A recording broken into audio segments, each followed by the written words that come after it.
باب المدینہ کراچی کی پاک محبوبی کابینات کے علاقے گلشن معمار میں پچھلے دنوں سنتوں برے اجتماع کا سلسلہ ہوا، جس میں بڑی تعداد میں عاشقان رسول نے شرکت کی۔ رکن شورا مولانا عبدالحبیب اتاری نے عاشق اکبر سیدنا صدیق اکبر رضی اللہ عنہ کی مبارک سیرت پر سنتوں برا بیان فرمایا۔ صدیق اکبر رضی اللہ عنہ کی زندگی کا ایک ہی مقصد تھا، اعلیٰ حضرت کے شعر سے سمجھ لیجئے، امام اہل سنت لکھتے ہیں انہیں جانا انہیں مانا نہ رکھا غیر سے کام، انہیں جانا انہیں مانا نہ رکھا غیر سے کام، للہ الحمد میں دنیا سے مسلمان گیا۔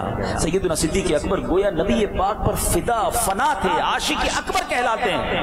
عشق رسول کی وہ مثالیں آپ نے قائم کی ہیں، سنے تو ایمان تازہ ہو جاتا ہے۔ خود سیدنا صدیق اکبر رضی اللہ عنہ کے فضائل نبی پاک نے بیان فرمائے۔ پیارے آقا کی کئی حدیثیں ہیں جہاں صدیق اکبر رضی اللہ عنہ کے فضائل ہیں۔ بخاری شریف کی بڑی شاندار حدیث، حضرت ابو سعید خدری رضی اللہ عنہ اس کے راوی ہیں، آپ کہتے ہیں کہ نبی پاک علیہ السلام نے فرمایا، بے شک اپنی صحبت اور مال کے ساتھ سب لوگوں سے بڑھ کر مجھ پر احسان کرنے والا ابو بکر ہے، سب سے بڑھ کر احسان کرنے والا۔ حالانکہ نبی پاک کی کرم نوازی ہے، سب کچھ پیارے آقا نے عطا فرمایا، مگر فرماتے سب سے بڑھ کر اپنے مال اور صحبت کے ساتھ مجھ پر احسان کرنے والے ابو بکر ہیں۔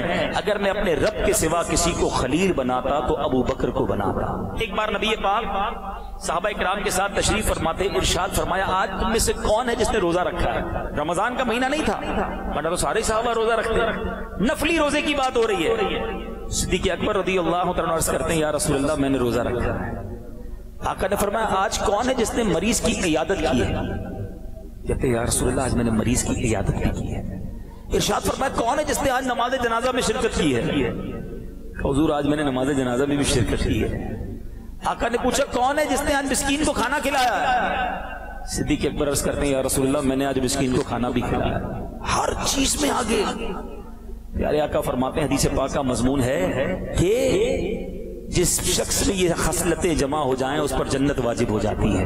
سنتوں برے بیان کے بعد رکن شورا نے انفرادی کوشش کرتے ہوئے علاقے کے تاجر اسلامی بھائیوں کو عالمی مدنی مرکز فیضان مدینہ میں ہونے والے ہفتہ وار مدنی مذاکرے اور 23 مارچ کو محبوبی کابینات سے سفر کرنے والے 12 دن کے مدنی قافلوں میں سفر کی ترغیب دلائی۔ خوشخبری یہ ہے انشاءاللہ کہ 23 مارچ کو 12 دن کا اس کابینہ سے گلشن معمار کی سمجھ سے اجتماع کی برکت ایک ہم یوں دیکھیں کہ 23 مارچ کو 12 دن کے لیے کولمبو کے سری لنکا کے لیے مدنی قافلہ سفر کرے گا انشاءاللہ۔ تو ماشاءاللہ جو اس میں شرکت کرنا چاہتے ہیں اپنے نام بتا دیں، آپ کو اپنے اخراجات پر ہی سفر کرنا ہوگا، مگر انشاءاللہ 12 دن نیکیاں لوٹیں گے اور وہاں جا کر سنتوں کی خدمت کریں گے، خود بھی بہت سارا علم دین حاصل کریں گے۔